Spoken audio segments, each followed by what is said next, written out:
ඔයාගේ ඇගිලි තුඩෙන් යන එක ෂෙයා බටන් එකක් නිසා වගේ ජීවිතේ ඉතිරි අවුරුදු කිහිපේම හිරගෙදරක කූරු ගණන් කරන්න වෙයි කියලා ඔයා කවදා හරි හිතලා තිබුණාද? ඒක අද ලෝකේ හදවත වගේ. හැබැයි මේ හදවත ඇතුලේ සමහරු වෛරය වපුරවනවා. තව සමහරු තව කෙනෙක්ගේ පෞද්ගලිකත්වය විකුණගෙන කන්න හදනවා. ඔබ හිතන්නේ කීබෝඩ් එක පිටිපස්සේ ඔබ කරන අසම්මත වැඩ ටික කාටවත් පේන්නේ නැහැ කියලාද? ඔබට වැරදුනා. මතක තියාගන්න.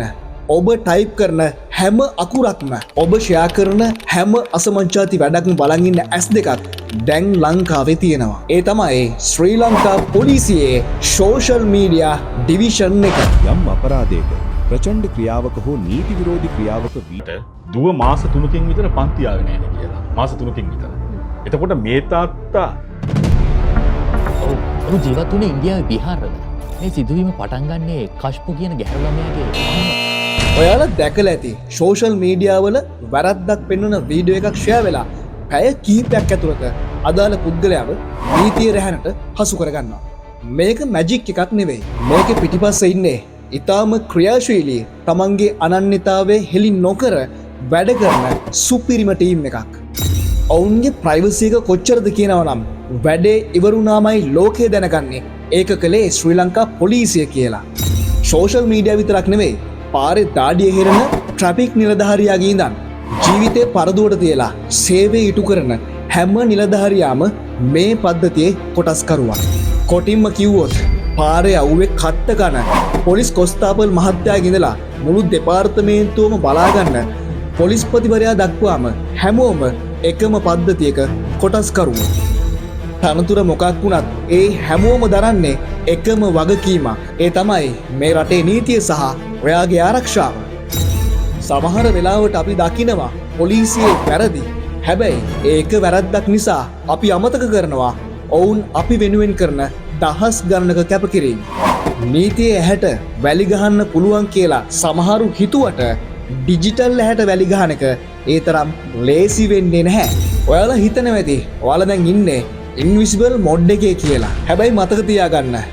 ඔයා රෙදි නැතුව සමාජ මාධ්‍යයේ මේ කරන සෙල්ලම් බලන්න ඔවුන්ට ඇස් දෙකක් තියෙනවා වගේම හිරගෙදරදී ඒ රෙදිරික අන්දවන්නත් ඔවුන්ට හැකියාවක් තියෙනවා. සමාජ මාධ්‍ය නිසා අසරණ වුණ දරුවෙක්ට හිංසනයට පත්වුණු කාන්තාවකට පොලිසිය මැදිහත් වෙනවා කියන්නේ ඒක ලොකු අස්වැසිල්ලක්. පීඩාවට පත්වෙච්ච මිනිස්සුන්ට අස්වැසිල්ලක් වෙන අසමජාති වැඩ කරන අයට හෙනගෙඩියක් වෙන මේ සෝෂල් මීඩියා ටීම් එකට සහ මුළු මහත් පොලිස් දෙපාර්තමේන්තුවටම අපේ ප්‍රණාමය ලබා දෙන්න ඕන.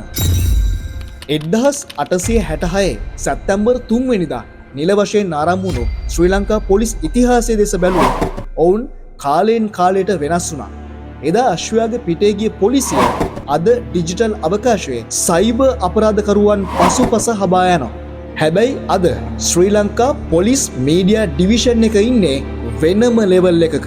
ඔවුන් සමාජ මාධ්‍ය හසුරුවන විදිය, ඒ පාවිච්චි කරන ක්‍රියේටිව් අදහස්, ඒ කාලෝචිත රිදම් එක ඇත්තටම මේ කාලෙට ගැලපෙන නියම මොඩර්න් වැඩක්. පොලිස් මාධ්‍ය කණ්ඩායම මෙච්චර දියුණු විදිහට මිනිස්සුන්ට වදින්න නිර්මාණ කරද්දී සමහරු ඒකෙත් වැරදි හොයනවා. ඔවුන්ට ඕන පරණ විදිහටම බැන බැන ඉන්න පොලිසියක් විතරයි.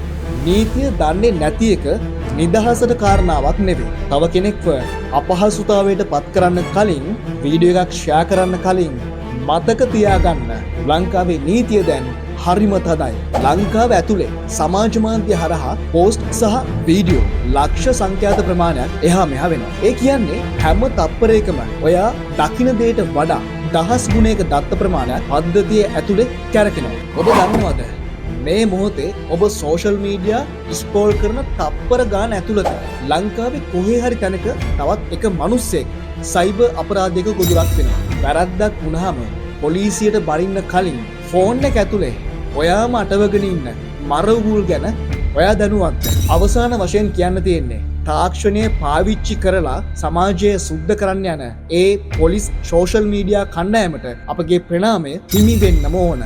නීතිය කියන්නේ දඩුවමක් නෙවෙයි, ආරක්ෂාවක්. ඔබත් සමාජ මාධ්‍ය වගකීමෙන් භාවිත කරන්න. මතක තබාගන්න ඔබ දකින දේට වඩා ඔබ නොදකින දේ බලවත්. ශ්‍රී ලංකා පොලිසියේ ඒ සුපිරි නිලධාරීන්ට අපගේ ගෞරවය. මේ වීඩියෝ එකෙන් වැදගත් පණිවිඩයක් ඔයාට ලැබුණා නම් තව කෙනෙක්ට බලන්න මේ වීඩියෝ එක ෂෙයා කරන්න. තවමත් ඉන්සයිට් විත් ශ්‍රීමාල් අපේ YouTube නාලිකාව සබ්ස්ක්‍රයිබ් කරලා නැත්නම් දැන්ම සබ්ස්ක්‍රයිබ් කරන්න. ඔබට ජය. Insight with Srimal.